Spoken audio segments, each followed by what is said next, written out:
Good Wednesday morning to you. I'm Eastern PA Weather Authority meteorologist Bobby Martich. This is your outlook for November 27th, 2013. The time the video is recorded here, this is the current radar. It obviously is going to be a little different depending on what time you look at it on our website here. But the interactive radar is showing some very heavy rain. So heavy, in fact, that you can't even see the city markers or anything of it. But this is just a massive amount of rain that is falling and is falling overnight.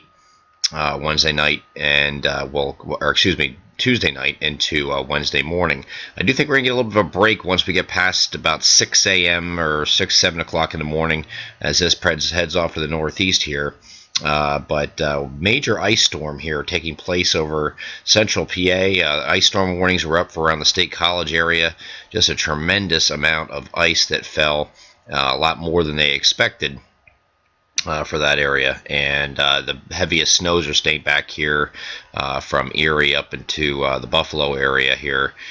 Even Syracuse got a change over to rain here and freezing rain. So this warm air really shot in here inland pretty far, and has wreaked some havoc for some areas out here, folks out in this area here.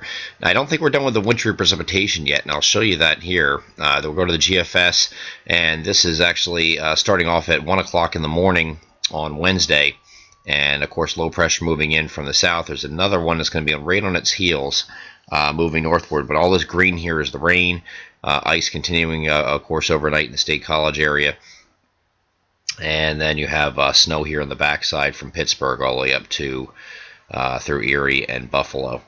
And we go a little bit further in time here. That'll go to 7 o'clock in the morning here. Low pressure is going to be taking off to the northeast here and wrapping up as it does so. The other one's still trailing down here. And then as we go into the afternoon, this is 1 o'clock. Now, look, it's still rain here on the eastern side of the state, but look at this here. This band of snow here, this is actually changing over from rain to snow from west to east. And that's going to happen in our area. But I think the best timing of this is probably going to be between 3 p.m. and 6 p.m. from west to east.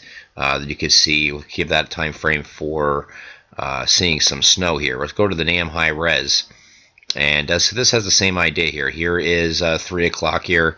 The green's the rain here. This orange here that's showing up here and is the starting to change over here to some heavy snow. Same thing down here with the whites and the blues. These are all snow or rain changing to snow. And then we go to the next frame here an hour later, and you see most of this is turning over to snow. It's a pretty healthy band as it's moving to the northeast. So you can get a quick coating to an inch or so as that moves across. Now, this is the NAM high res. The NAM high res is not as impressed with this band as some other short range model guidance is. I just like you to use this.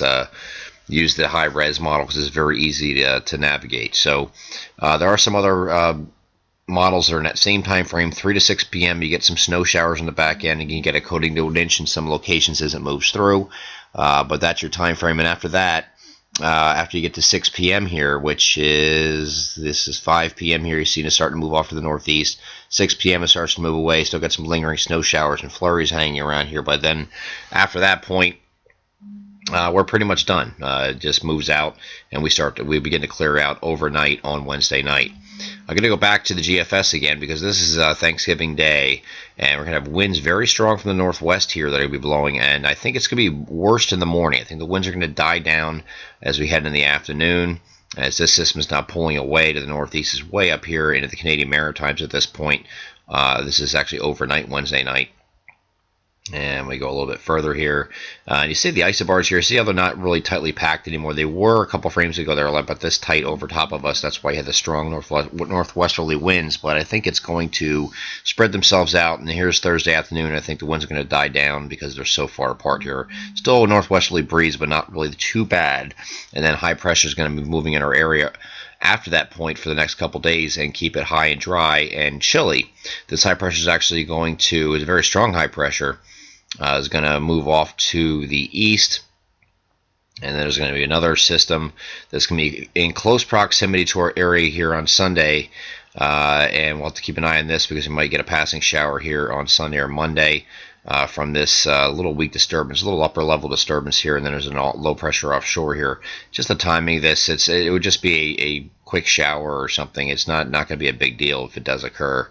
I've allowed forward to the East Central PA forecast region for the possibility of showers on Monday, but we might be changing that in future runs. We're not sure yet. And then outside our forecast range, beyond it next week, looks like we stay dry for the most part as well. So temperatures will moderate a little bit, but back to near normal temperatures for this time of year. Of course, temperatures and normals are now in the 40s in many locations, upper 40s, but we're going to remain below normal for at least the rest of this work we get through the first part of the weekend. I'm Eastern PA Weather Authority meteorologist Bobby Marchers. That is your outlook for November 27th, 2013. Have a great Wednesday.